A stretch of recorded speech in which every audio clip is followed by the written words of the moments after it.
Unsolved 1946. The case of 74-year-old Jessie Nelson. Jessie Nelson was found injured in the street, and it was thought that she might have been hit by a car. She was found unconscious in the road at Mount Street on Thursday evening, the 17th of January 1946, by some boys out playing, and then taken to hospital, where she died 2 days later on the 19th of January 1946. She had a fractured skull and had other punctured wounds on her forehead and her left ear, both of which were bleeding.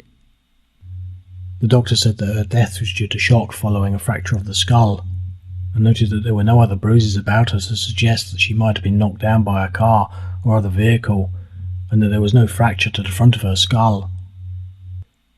Jessie Nelson had lived at 44 Leskinnick Terrace in Penzance with her brother. She had been married to a miner who had died in Penzance in 1904.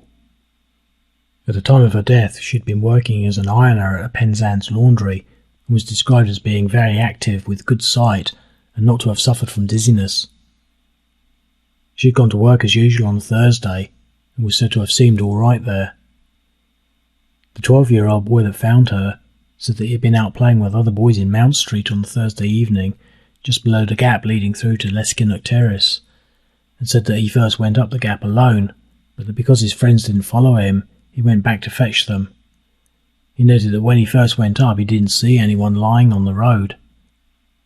However, he said that when they went back, they saw Jessie Nelson lying in the roadway, about 4 feet from the gutter on the right-hand side going up Mount Street.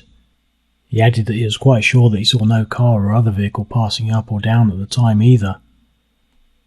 The 12-year-old boy also said that he had not seen Jessie Nelson walking up the hill, or heard any bumps or sounds of anyone falling. However, one of the other boys said that he thought that he saw someone passing up the street on the opposite side, and further agreed that there had been no cars or other vehicles about.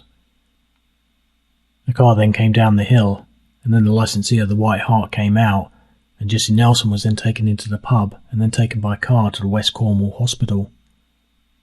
Another person that arrived at the scene said that when he got there he saw Jessie Nelson lying in the street with her head facing down the hill, and said that he then rendered her temporary first aid. He noted that it was a fine, dry night. An open verdict was returned at her inquest. Nothing more is known about how Jessie Nelson came by her injuries, and her death remains a mystery to this day.